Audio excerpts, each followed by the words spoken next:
তেজপাতা দিয়ে যে এত সুন্দর একটা পিঠা বানানো যায় আর খেতে এত বেশি ফ্লেভারফুল আর মজা, সেটা এই পিঠা না বানালে একদমই বুঝতে পারতাম না।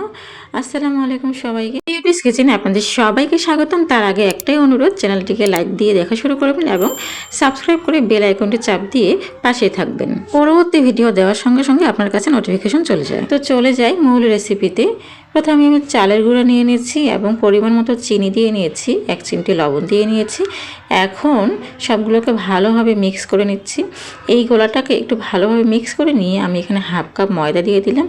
এখন সবগুলোকে হাত দিয়ে একটু ভালোভাবে মিক্স করে নিয়েছি যেন একদম স্মুথ হয়। তারপরে আমি একটা ডিম অ্যাড করে দিলাম।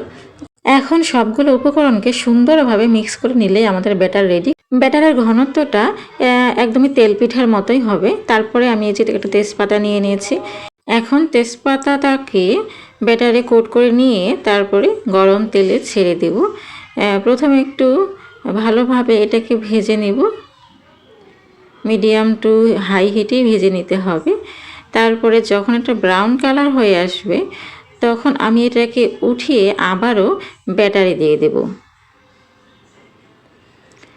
তারপর ব্যাটারে আবারও এটাকে কোট করে নিব এবং আবারও গরম তেলে দিয়ে এটাকে ভেজে নেব।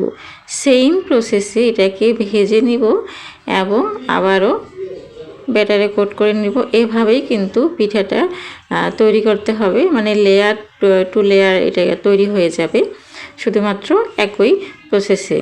দেখতেই পাচ্ছেন আমার পিঠাটা কিন্তু অনেক বড় হয়ে গেছে এবং সবার শেষে কিন্তু একদম বিশাল বড় হয়ে গেছে।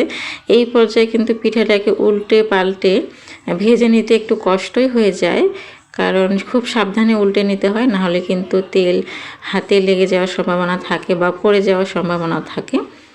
তো বাস আমার পিঠাটা কিন্তু একদম রেডি। আর দেখতেই পাচ্ছেন এটা উল্টিয়ে নিতে একটু সমস্যা হচ্ছে, সাবধানে উল্টে নিতে হচ্ছে। ভালোভাবে ব্রাউন কালার করে ভেজে নেব সবগুলো সাইডে। ভেজে নেওয়া হয়ে গেলেই আমি এটাকে তুলে নেব। একটু হালকা ঠান্ডা করে নিয়েছি, কারণ খুব গরম হলে এটাকে ধরা যাবে না হাত দিয়ে। তারপরে একটা ছুরির সাহায্যে এরকম শেপ করে কেটে নিচ্ছি।